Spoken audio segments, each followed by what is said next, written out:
ফুলাফানের বাচ্চা হয়েছে ব্যবসার আমাদের কয়দিন পরে নাম বাচ্চাটারে নিয়া ছুটু মুটু বাচ্চা হেডার লিয়ে ভিডিও বানানো শুরু করে দিয়েছে। আর তোরা দান্দাবাদি তোকে শেষ হইব না রে।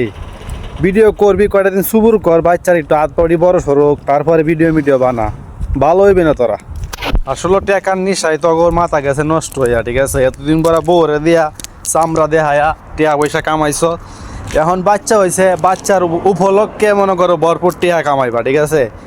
তো তোদের উদ্দেশ্যে বলতে চাই ভাই একটা কথাই, ভিডিও কর, তার ব্যক্তিগত ব্যাপার, তোর নিজের সম্পদ, নিজের মান ইজ্জত তো নাই, ঠিক আছে?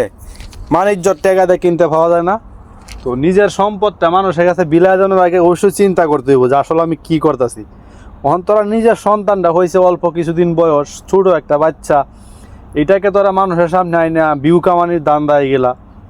তো আসলে তাদের জ্ঞান বুদ্ধি নাই।